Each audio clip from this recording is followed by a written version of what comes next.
विकार युक्त स्वभाव वाला कैसे भगवान को प्राप्त करता है कि अब आप चाहे मारो या तारो, अब मेरे लिए कोई ठौर नहीं और कोई और नहीं। अब जितने उसके दुराचार स्वभाव में बैठे थे, एक एक का नाश कर रही भगवत कृपा। भगवत कृपा, यहां उसकी कोई साधना की बात नहीं हो रही। दुर्वासना के से प्रेरित होकर मन संकल्प कर बैठा, नहीं सावधान रह पाया, पर कृपा शक्ति तत्काल कवच की तरह घेर लिया।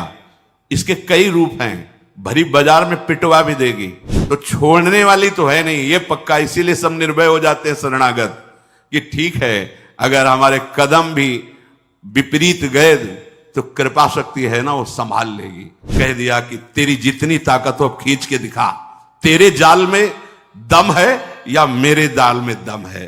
तो सदैव जय कृपा की हुई है, माया की नहीं। अब तुम्हें निश्चिंत रहना है, तुम्हारे और संपूर्ण विश्व ब्रह्मांड के बीच में कृपा कवच, कृपा शक्ति लगी हुई है। अब कहीं बाल बांका नहीं हो सकता, बस रहना आश्रित कृपा के। ये विकार युक्त स्वभाव वाला कैसे भगवान को प्राप्त करता है? ये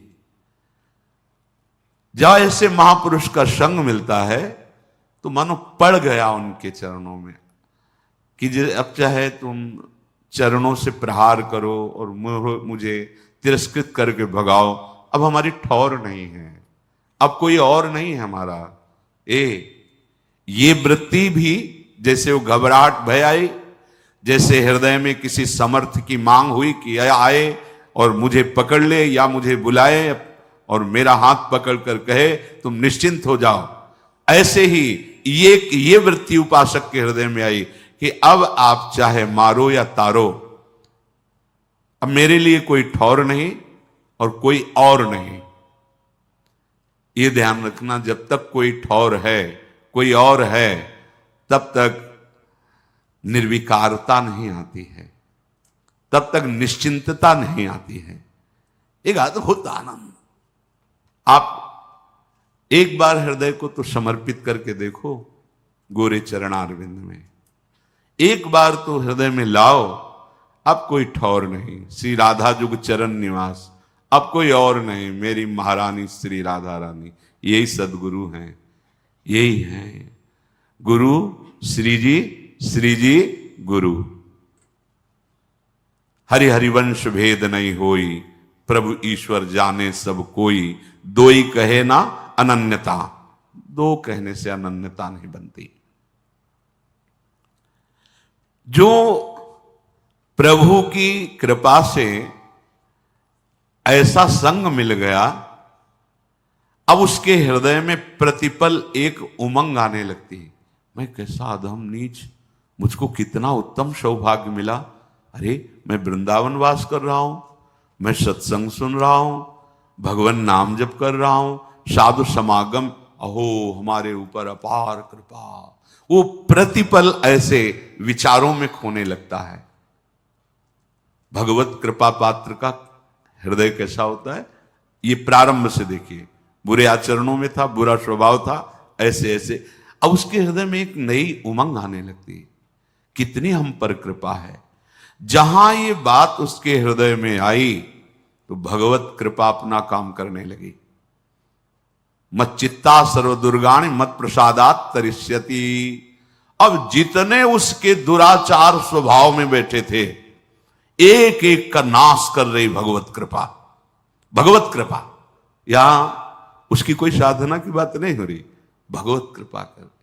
विश्वास करो इस बात पे। वास्तविक पूज्यपाद शिवड़िया बाबा जी के वचन जो पढ़े तो उन्होंने कहा कि बहुत साधन बल का प्रयोग करके देखा, पर निर्विकारता सिद्ध नहीं हुई। तब गुरुदेव के चरणों का हृदय से आश्रय हुआ, तो जो साधन बल में श्रम करके भी हम नहीं कर पाए, वो गुरु कृपा से हो गया। इसलिए गुरु कृपा ही केवलम, गुरु कृपा का एक अपार बल होता है। पर ध्यान रखिए, श्री जी ही गुरु जी हैं, गुरु जी ही श्री जी हैं। कोई व्यक्ति गुरु नहीं होता, गुरु कभी व्यक्ति नहीं होता, ये हृदय में धारण कर लीजिए। क्योंकि जब तक भाव तुम्हारा नहीं बनेगा, अगर तुम सामने व्यक्ति मानोगे तो व्यक्ति का ही प्रभाव होगा, गुरु का प्रभाव नहीं होगा।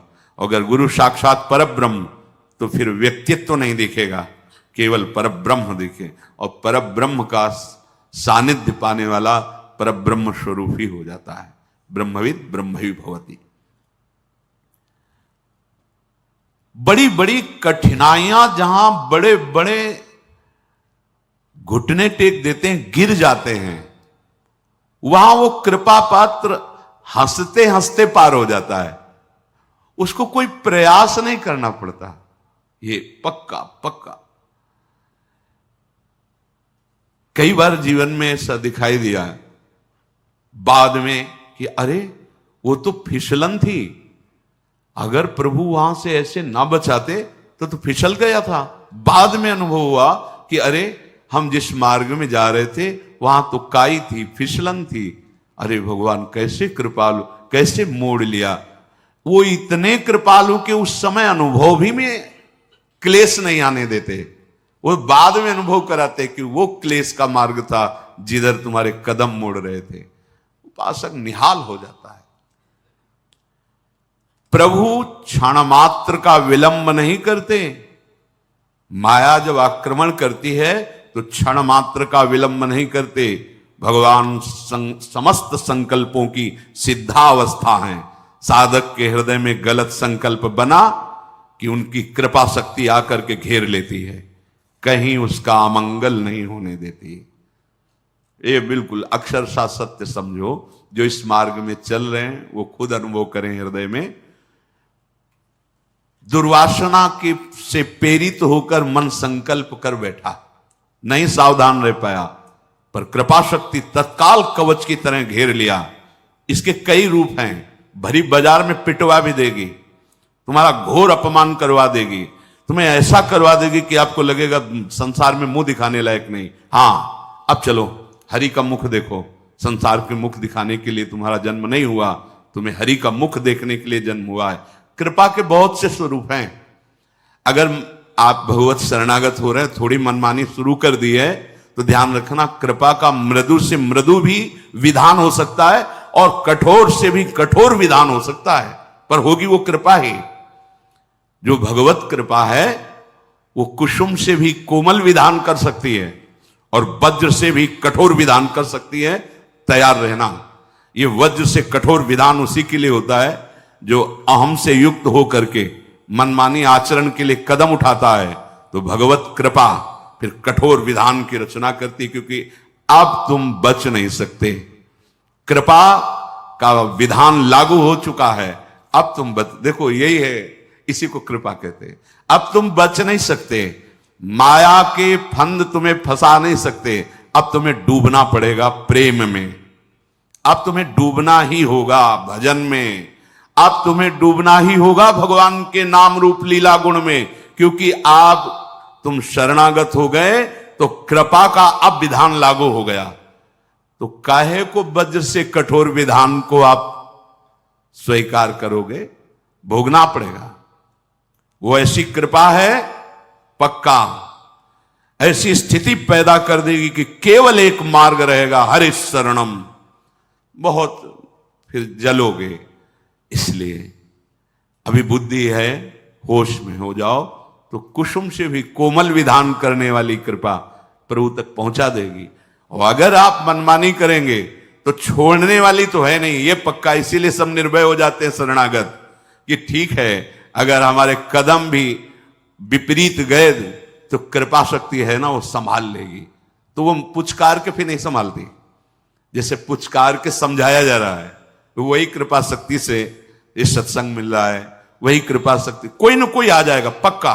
ये जीवन में देखा है, जहां कदम लड़खड़ाए किसी न किसी संत के रूप में वही बोला गया है जो अंदर कमजोर हो रहा है। जहां हम कमजोर हो रहे हैं, उपासक जहां कमजोर हो रहा है, वही उसको उपदेश दिया। कौन कौन बोल रहा है? वही कृपा शक्ति आकर के उसकी वाणी में बैठ करके मुझे समझा रही। नहीं समझ में आया, चलो आगे। अब वो अपना जो रूप रखेगी वो इतना भयंकर कठोर होगा कि आप सह नहीं पाएंगे और भाग नहीं पाएंगे। कहीं भी भाग के जाओ, भगवान के श्री चरण कमल, कर कमल इतने लंबे हैं, मतलब कोई जगह ही नहीं जहां इनके चरण न पहुंचे जाओ, जहां इनके हाथ न पहुंच जाए। दोनों बात समझ लो।